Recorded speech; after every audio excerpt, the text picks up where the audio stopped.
السلام علیکم ورحمۃ اللہ وبرکاتہ مغفرۃ بسم اللہ الرحمن الرحیم اللہم صلی علی محمد عبدک ورسولک وصلی علی المؤمنین والمؤمنات والمسلمین والمسلمات۔ گھر میں آنے جانے کی سنتیں اور آداب۔ میٹھے میٹھے اسلامی بھائی اور بہنوں، ہمیں جب بھی گھر جانا ہوتا ہے بے دھڑک لاپرواہی کے ساتھ گھس جاتے ہیں۔ ہم مسلمان ہیں، ہمارا ہر کام غیروں سے ممتاز ہونا چاہیے۔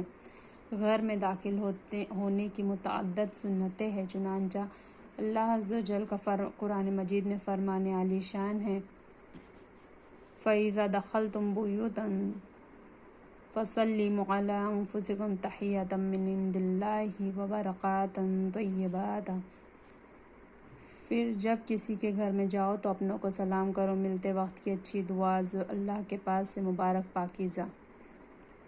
اس آیت مبارکہ سے معلوم ہوا کہ کسی کے گھر میں ایک دم گھس جانا ٹھیک نہیں، سلیقے کے ساتھ سلام کرے، بلکہ اپنے گھر میں بھی آتے ہوئے سلام کرے اور جاتے ہوئے بھی سلام کرے۔ چنانچہ آتے بھی سلام، جاتے بھی سلام۔ حضور تاجدار مدینہ صلی اللہ علیہ وسلم کا فرمان عالی شان ہے کہ جب تم گھر میں آؤ تو گھر والوں کو سلام کرو اور جاؤ تو سلام کر کے جاؤ۔ پیارے اسلام بھائی اور بہنوں، جب بھی اپنے گھر میں داخل ہو، کوئی ہو یا نہ ہو، سلام ضرور کر لیا کرے کہ حدیث پاک میں آتا ہے، جب تم اپنے گھر والوں میں جاؤ تو اہل خانہ پر سلام کرو کہ جب تم میں سے کوئی گھر میں جاتے وقت سلام کرتا ہے تو شیطان اس گھر میں داخل نہیں ہوتا، نہ اس گھر میں سلام کرنے سے خیر و برکت کا نزول ہوتا ہے۔ چنانچہ روزے میں برکت کا بہترین نسخہ حضرت سہل بن سعد رضی اللہ تعالیٰ عنہ بیان کرتے ہیں کہ ایک شخص نے حضور اقدس شافعی روز محشر صلی اللہ علیہ وسلم کی خدمت بابرکت میں حاضر ہو کر اپنی مفلسی و محتاجی کی شکایت کی۔ آپ صلی اللہ علیہ وسلم نے فرمایا، جب تم گھر میں داخل ہوا کرو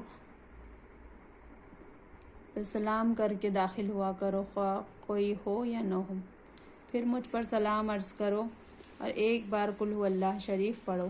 اس شخص نے ایسا کیا، پھر اللہ تعالیٰ نے اس کو اتنا مالا مال کر دیا کہ اس نے اپنے ہمسایوں اور رشتہ داروں کی بھی خدمت کی۔ اللہ عز و جل کا نام لیے بغیر جو کوئی گھر میں داخل ہوتا ہے، شیطان بھی اس کے ساتھ گھر میں داخل ہو جاتا ہے، بغیر جیسا کہ گھر میں داخل ہوتے وقت شیطان پر دروازہ بند کر دے۔ حضرت جابر رضی اللہ تعالیٰ عنہ سے روایت ہے کہ رسول اللہ صلی اللہ علیہ وسلم نے ارشاد فرمایا، جب آدمی گھر میں داخل ہوتے وقت اور کھانا کھاتے وقت اللہ کا ذکر کرتا ہے تو شیطان کہتا ہے، آج یہاں نہ تمہاری رات گزر سکتی ہے اور نہ تمہیں کھانا مل سکتا ہے۔ اور جب انسان گھر میں بغیر اللہ عز و جل کے ذکر کے لیے بغیر ذکر کیے داخل ہوتا ہے تو شیطان کہتا ہے، آج کی رات یہی گزریں گی۔ اور جب کھانے کے وقت اللہ عز و جل کا نام نہیں لیتا تو کہتا ہے، تمہیں بسیرا بھی مل گیا اور کھانا بھی مل گیا۔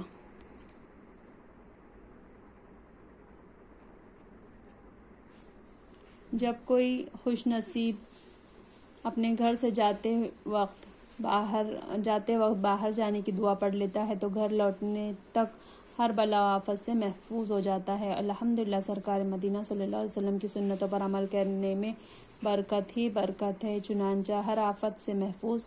حضرت ابو ہریرہ رضی اللہ تعالیٰ عنہ سے روایت ہے کہ حضور تاجدار مدینہ صلی اللہ علیہ وسلم نے ارشاد فرمایا، جب آدمی اپنے گھر کے دروازے سے باہر نکلتا ہے تو اس کے ساتھ 2 فرشتے مقرر ہوتے ہیں۔ جب وہ آدمی کہتا ہے بسم اللہ تو فرشتے کہتے ہیں، تو نے سیدھی راہ اختیار کی، اور جب انسان کہتا ہے لا حول ولا قوت الا باللہ تو فرشتے کہتے ہیں، اب تو ہر آفت سے محفوظ ہے۔ جب بندہ کہتا ہے توکلت علی اللہ تو فرشتے کہتے ہیں، اب تجھے کسی اور کی مدد کی حاجت نہیں۔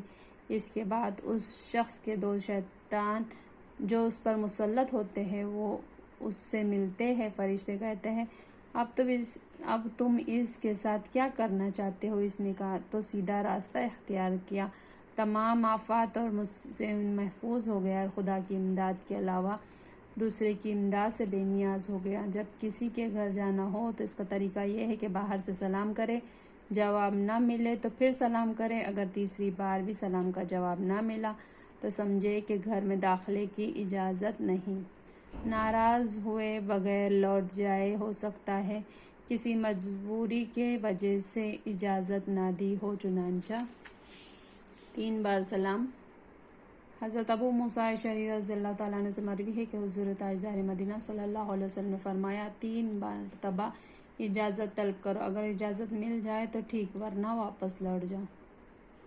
جو سلام کیے بغیر گھر میں داخلے کی اجازت مانگے اسے داخلے کی اجازت نہ دی جائے۔ پہلے سلام پھر اجازت۔ حضرت جابر رضی اللہ تعالیٰ عنہ سے روایت ہے کہ نبی کریم رؤوف الرحیم صلی اللہ علیہ وسلم نے فرمایا جو شخص سلام کے ساتھ ابتدا نہ کرے تو اس کو اجازت نہ دو۔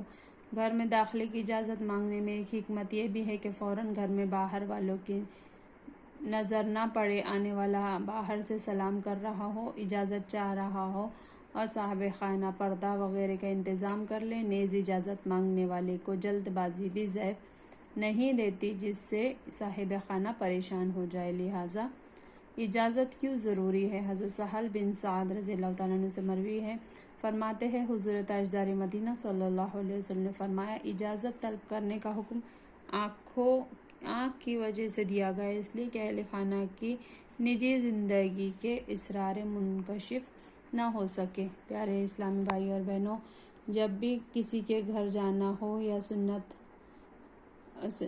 ہو تو سنت یہ ہے کہ اس طرح سے اجازت مانگے، السلام علیکم، کیا میں اندر آ سکتا ہوں؟ چنانچہ اجازت لینے کا طریقہ حضرت ربیع بن حراش رضی اللہ تعالیٰ عنہ فرماتے ہیں ہمیں بنو عامر کے ایک شخص نے یہ بات بتائی ہے کہ اس نے حضور نبی کریم صلی اللہ علیہ وسلم سے اجازت طلب کیا۔ آپ صلی اللہ علیہ وسلم گھر میں تشریف فرماتے ہیں، اس نے عرض کیا کیا میں داخل ہو جاؤں؟ حضور نبی کریم سرکار دو عالم صلی اللہ علیہ وسلم نے اپنے خادم سے فرمایا باہر اس آدمی کے پاس جاؤ اور اس کو اجازت طلب کرنے کا طریقہ سکھاؤ، اس لیے اس طرح کہے السلام علیکم، کیا میں داخل ہو سکتا ہوں؟ اس آدمی نے سرکار مدینہ صلی اللہ علیہ وسلم کا ارشاد سن لیا اور عرض کیا السلام علیکم، کیا میں داخل ہو سکتا ہوں؟ تو سرکار مدینہ صلی اللہ علیہ وسلم نے اس کو اجازت عطا کی اور وہ اندر داخل ہوا۔ حضرت کلدہ بن حنبل رضی اللہ تعالیٰ عنہ فرماتے ہیں کہ میں نے حضور سید دو عالم صلی اللہ علیہ وسلم کی خدمت بابرکت میں حاضر ہوا۔ میں جب اندر داخل ہوا اور سلام عرض نہ کیا تو حضور صلی اللہ علیہ وسلم نے فرمایا لوٹ جاؤ اور یہ کہو السلام علیکم، کیا میں داخل ہو سکتا ہوں؟ اگر کوئی شخص آپ کو بلانے کے لیے بھیجے اور بھیجا ہوا شخص آپ کے ساتھ لے جائے تو اب اجازت لینے کی ضرورت نہیں، ساتھ والا شخص ہی خود اجازت ہے، جیسا کہ داخلے کی اجازت کی ایک اور صورت حضرت ابو ہریرہ رضی اللہ تعالیٰ عنہ سے روایت ہے کہ رسول اللہ صلی اللہ علیہ وسلم نے فرمایا جس وقت تم میں سے کسی کو بلایا جائے اور وہ ایلچی کے ساتھ آئے یا اس کا اذن اجازت ہے۔ ایک اور روایت میں ہے کہ آدمی کا کسی کو بلانے کے لیے بھیجنا اس کی طرف سے اجازت ہے، اپنی موجودگی کا احساس دلانے کے لیے خنکارنا سنت ہے۔ سبحان اللہ و بحمدہ، سبحانک اللہم و بحمدک، اشہد ان لا الہ الا انت، نستغفرک و نتوب الیک۔ سبحان ربک رب العزۃ عما یصفون وسلام علی المرسلین والحمد للہ رب العالمین برحمتک یا ارحم الراحمین۔ السلام علیکم ورحمۃ اللہ وبرکاتہ، مغفرتہ، جزاک اللہ خیرا کثیرا۔